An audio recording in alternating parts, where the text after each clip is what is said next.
বিশ্বের প্রথম সংবাদপত্র হিসেবে কৃত্রিম বুদ্ধিমত্তার তৈরি একটি সম্পূর্ণ সংস্করণ প্রকাশ করেছে ইতালীয় দৈনিক ইল ফোগলিও। সাংবাদিকতার উপর এআই এর প্রভাব অন্বেষণের 1 মাস ব্যাপী পরীক্ষার অংশ হিসেবে ইল ফোগলিও এআই নামে 4 পৃষ্ঠার বিশেষ সংস্করণটি প্রকাশিত। পত্রিকাটির সম্পাদক ক্লদিও সেরাসা বলেছেন, এই উদ্যোগের লক্ষ্য হল সংবাদ তৈরি এবং গ্রহণের পদ্ধতিতে এআই কিভাবে রূপান্তরিত হচ্ছে তা তুলে ধরা। সেরাসা বলেন, এটি বিশ্বের প্রথম দৈনিক সংবাদপত্র হবে যা সম্পূর্ণরূপে কৃত্রিম বুদ্ধিমত্তা ব্যবহার করে তৈরি করা হবে। লেখা এবং শিরোনাম থেকে শুরু করে উদ্ধৃতি এবং সারাংশ পর্যন্ত সবকিছুর জন্য। তিনি স্পষ্ট করে বলেন, সাংবাদিকদের সম্পৃক্ততা কেবল এআইকে প্রশ্ন জিজ্ঞাসা করা এবং প্রতিক্রিয়া পর্যালোচনা করার মধ্যেই সীমাবদ্ধ।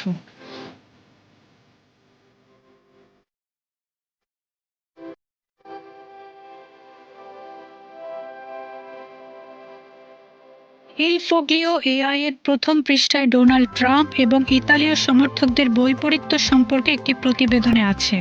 পুতিন 10 বিশ্বাসঘাতকতা শিরোনামের আরেকটি প্রতিবেদনে রুশ প্রেসিডেন্ট ভ্লাদিমির পুতিনের 2 দশকের ভঙ্গুর প্রতিশ্রুতি ও চুক্তি তুলে ধরা হয়েছে।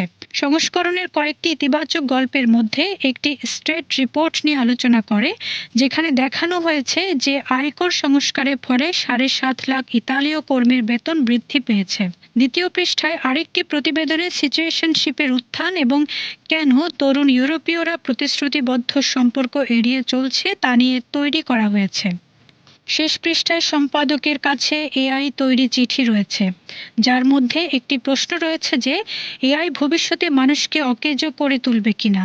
জবাবে এআই হাস্যকরভাবে তার সীমাবদ্ধতা স্বীকার করে বলে, এআই একটি দুর্দান্ত উদ্ভাবন, কিন্তু এটি এখনও চিনির ভুল না করে কফি অর্ডার করতে পারে না।